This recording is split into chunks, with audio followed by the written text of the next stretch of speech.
Hey guys, welcome to the Liberal Hive Mind, a channel solely focused on exposing the abundant hypocrisy of the left. It's really a the boy who cries wolf situation. The more you accuse falsely, the less people will believe you over time. It's the rule known as the rule of diminishing returns. Eventually, with time, more and more people start to realize that the jig is up, and so over time the expected return, the result from your behavior, is diminished over time. Well, it seems Democrats, I guess, forgot about that rule. You know, the whole doing the same thing over and over again, expecting different results. It seems like the jig is up with their fear-mongering nonsense. More and more people just aren't with it anymore, which makes me ask the question, do you think we're finally reaching a point where people are realizing that the Democrats, and especially the Democrat-aligned media, is at the core of all this political division and hate, this explosion in bigotry that we've experienced, this era of heightened political intolerance? Are people finally realizing who the culprits are? Let's have that conversation. We got some stuff to get into.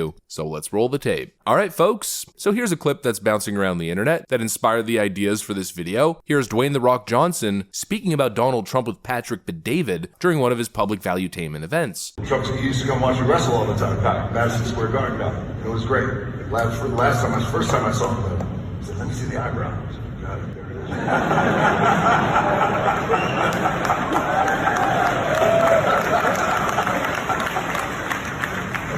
That's cool. So he was a fan. He watched you as a fan. Oh, yes. Yeah. That's cool. He used to come to Madison Square Garden all the time. Big spoilers. Whether you love Donald, you don't love Donald, it doesn't matter. What tried to assassinate him? There's no room for that. And yes, despite it being who we were in that moment, I still believe in my core that is not who we are as a country.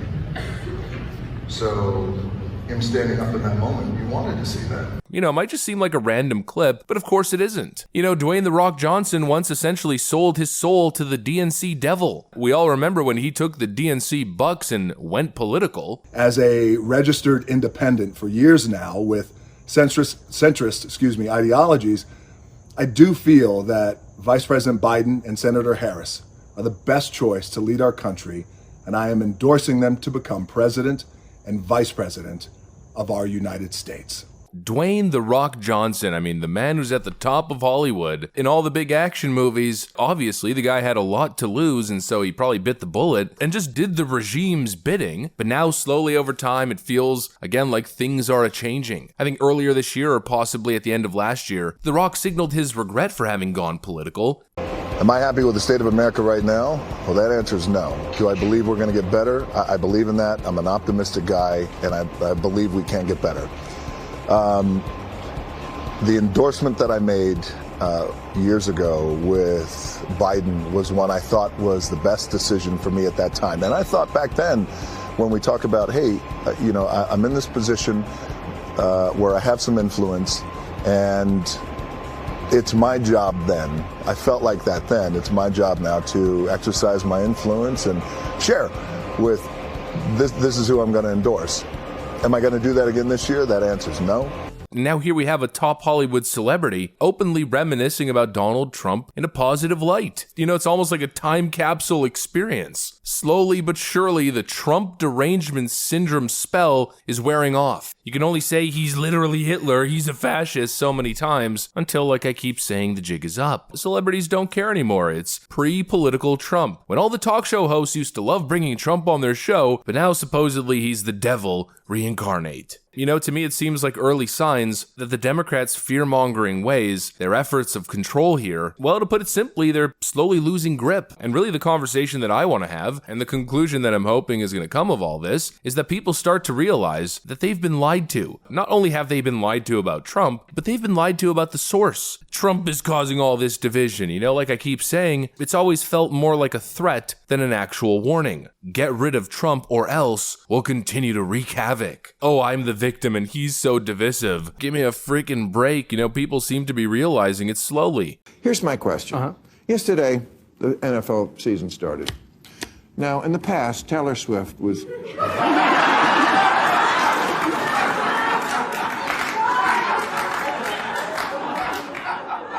She was always in the same box with Brittany Mahomes.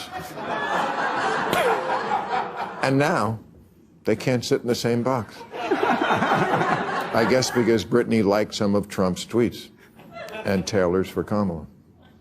Don't you think partisanship is going too far? But not for that reason, but I do. And you know, again, it sounds silly. I don't really want to be here talking about celebrities, but it's perfectly emblematic. Patrick Mahomes' wife, Brittany Mahomes, I think said something or had liked a post that was speaking positively about President Trump, and now Taylor Swift can't be seen anywhere near her. It's the exact kind of weird, pathetic, cringe, toxic behavior that you'd expect from these divisive leftoids. The types of people who drop family members because they vote a certain way or have a certain view on abortion. You know, it's funny because Democrats present themselves as champions of unity. They're the paragons of peaceful discourse and the epitome of maturity. But obviously, that's some sort of fantasy world. That world only exists in the dreams of the DNC's most enthusiastic strategists. In reality, what the last almost decade has taught us is that these leftoids are the true maestros of political division. 3 frickin' words: Trump derangement syndrome. You know, the moment Donald Trump walked into the political scene, that is, it's as if the moment that happened, Democrats had contracted a new strain of political flu, a sickness of sorts that compels them to completely frickin' lose their mind every time Trump's name is merely mentioned, so fixated on him constantly as if he lives rent-free in their brains. And let's be real, given the state of the current real estate market in the era of Bidenomics, that's no small feat. The mere sight of a red hat sends them into a spiraling frenzy. I mean, we've seen it time and time again, for Pete's sakes. This is the thumbnail for the video that I released not too long ago. Kamala Harris supporters start attacking Trump supporters in the street, and that's not clickbait. No, that's literally what happened in the clip. And these are the people who are lecturing us about maturity and tolerance, about unity and division. It's one thing and one thing alone. It's total frickin' projection. Vote for Joe Biden and he's gonna unite the country and bring us all back together. Joe Biden gets elected, and first matter of business, he paints a building red with his ominous lighting of choice and essentially begins to go on a rant, conveying to the American people that all those Trump supporters are a bunch of fascists that represent the greatest threat to the homeland. You know, as if we're supposed to forget this stuff. Give me a frickin' break. Now we got Kamala Harris doing the same thing, even doing a unity event, calling for an end to divisiveness in our politics. I kid you not, by showing up at a spice shop that's known for hating and slamming Republicans on their social media platforms. We gotta end all this division in politics, Kamala Harris says, while visiting a very spicy, Trump-deranged spice shop. Yeah, that'll do it. Democrats obviously have a really hard time diagnosing things, this sort of purposeful blindness. Oh, I just can't see what the cause of the problem is. They can't diagnose things properly. Climate change caused the border crisis, you know, that kind of thing. And obviously they aren't so good in the finding solutions problem, which is kind of the next step in logic. If you can't diagnose the problem, you certainly can't fix it. But here they are telling us they're gonna fix division in the country, unite the country, while essentially simultaneously pouring fuel on the flames of division each and every single frickin' day, in the most divisive, partisan, vile, and destructive manner possible. Oh, and of course, dishonest. Honestly though, my bad, this video is supposed to be positive, yet here I am, going on yet again one of these rants. Let's leave it on a hopeful note. The hopeful note is the people are waking up to the divisive nature of the left, and hopefully more and more people, just like Dwayne "The Rock" Johnson, are refusing to play the game by their ridiculous rules. Maybe it's a sign. Anyways, that's pretty much what I got for you guys. Thanks for watching this one, and hopefully we'll see you on the next one.